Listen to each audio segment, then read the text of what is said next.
ఒక స్పూన్ అన్నం తినడానికి కూడా లోపలికి పోయేది కాదు, వాటర్ కూడా తాగేదాన్ని కాదు. ఎండోస్కోప్ తీసి బయాప్సీకి పంపిస్తే క్యాన్సర్ అని తేలింది. అలా వచ్చినప్పుడు చాలా బాధపడ్డాను, కానీ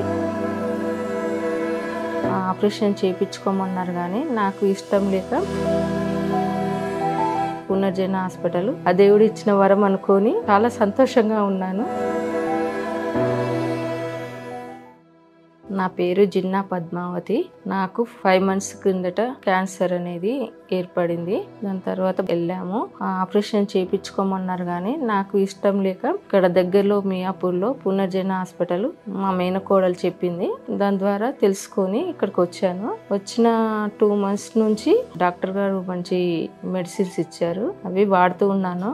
డైట్ ఫాలో అవుతున్నాను. మంచి నా పని నేను చేసుకోగలుగుతున్నాను, హుషారుగా ఉంటున్నాను. మా ఇంటి దగ్గర కూడా చాలా మంది బాగున్నావు అక్క అని అడిగారు. పునర్జన్మ మందులు వాడుతున్నాను, అన్ని బాగా ఉన్నాయి. వాళ్ళకు కూడా చెప్పాను. ఆ దేవుడు ఇచ్చిన వరం అనుకొని చాలా సంతోషంగా ఉన్నాను. చాలా వచ్చినప్పుడు చాలా బాధపడ్డాను, కానీ ఇప్పుడైతే మళ్ళా పెట్ స్కాన్ తీపిచ్చుకొని రమ్మన్నారు. తీసిన తర్వాత ఎక్కడ స్ప్రెడ్ కాలేదు, మంచిగా నార్మల్ గా ఉంది. ఇవే కంటిన్యూ తీసుకోమన్నారు. డైట్ ఫాలో అవుతాను, మంచిగా ప్రతి నెల వచ్చి తీసుకెళ్తాను. నాకు నవంబర్లో ఒక స్పూన్ అన్నం తినడానికి కూడా లోపలికి పోయేది కాదు, వాటర్ కూడా తాగేదాన్ని కాదు. దానివల్ల ఏంటి అని హాస్పిటల్కి వెళ్తే టెస్టులు చేశారు.